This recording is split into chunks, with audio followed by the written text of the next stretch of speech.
영단님 जय 영단님 जय 영단님 아저이 남자도 비राद सनाखौ मोनबोबाय माथोंलाय नोङो नङा दे सना दा ओंखायनो भिडिअ खालामखाबाय आं बाजै देनां नायफिननांगौ नालाय नामा दाबो सिख्लायै दंलै बाजैया मालाय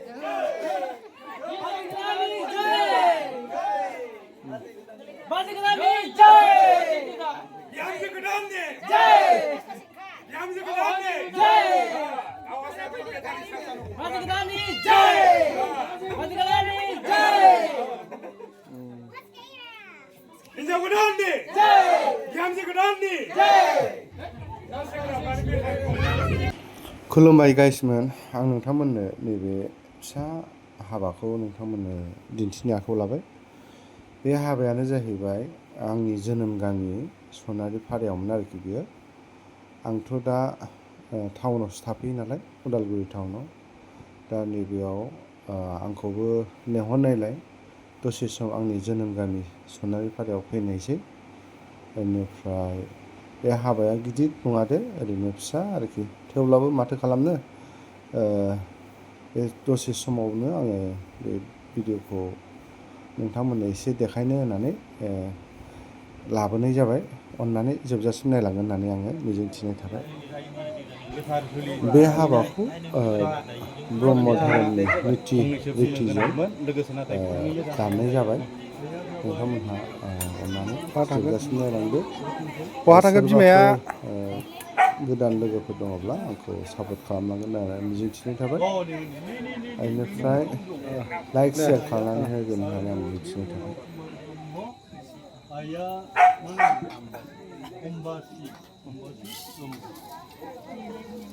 बिसोर सानैनि जिउ मोननैजों मोनसे जानानै गथ'खौनो हादों दिनैनि जोंनिथ' हाथाय जोंनि हावानि जोंनि समावनो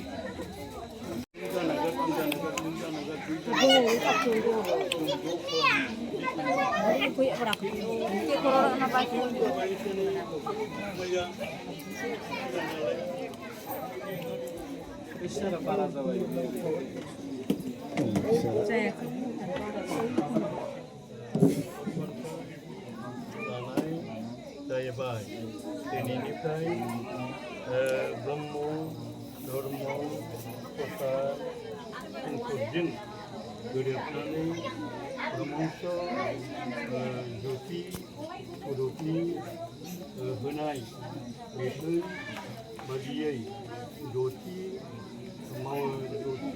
बिथोनखौ मावनांगौ बेबहारि परमार्थि क्रियाखौ बायदियै जों मावालासिनो हायोब्ला सोरजिगिरिया जोंनि सायाव बिजिरनो हागोन हे आफा आयै दिनै जोङो नोंनि असे खामानिखौ मावफुंनो थाखाय समाय लानाय जाबाय औ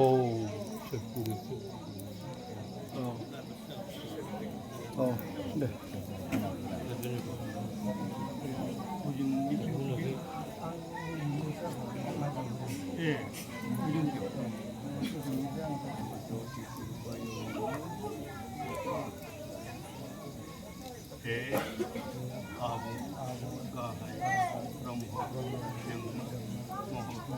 दिनै आङो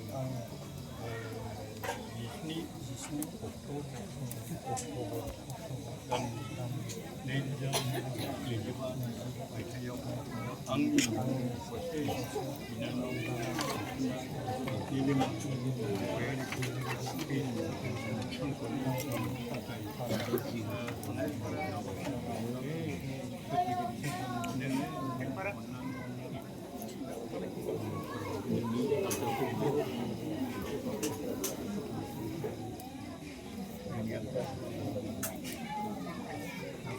पूर्ण प्रग्राम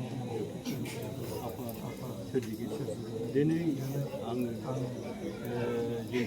जोंफबनाय जोंमा अरनि सिगाङाव साखि दोननानै नुजाथिनाय रायजो राजा आइ आफामोनखौ साखि दोननानै आंनि असे बिनानाव मुस्रिमा निलिमा गयारिखौ थैस' थांस'नि थाखाय आंनि बिजामादै बिबोनां जागोन मुस्रि महादेब ब्रह्मनो थैस' थांस'नि थाखाय गथायनानै होनाय जाबाय। दे बोराय थुवा ल'ना हो लरिद' ओ बिफासा लानाय जाबाय। खुलुमदों हाबा जाबाय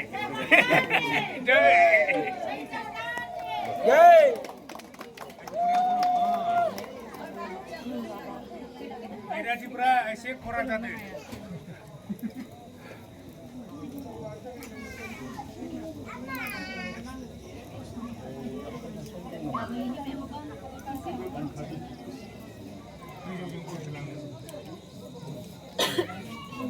दे बैराथिफ्रा नायदे लरिद'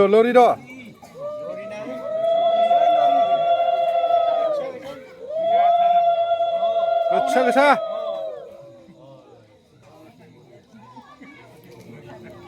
बेटारियानो खमथार। ज्योति स्वरूपाय नमो नमः।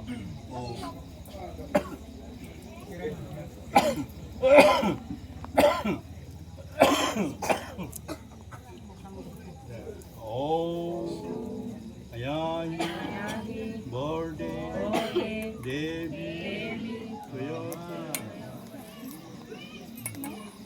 Om Purna Parabrahma Jyoti Rupayo Aha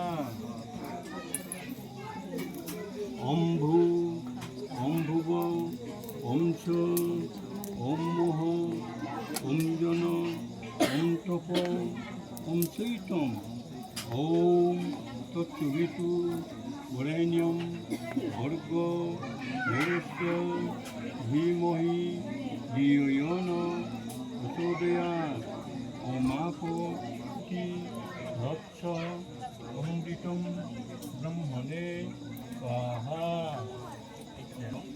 Om गाइसमोन बे फिसा हाबायाव नोंथांमोनखौ दिन्थिनायनि थाखाय नोंथांमोनहा गाज्रि दामोन।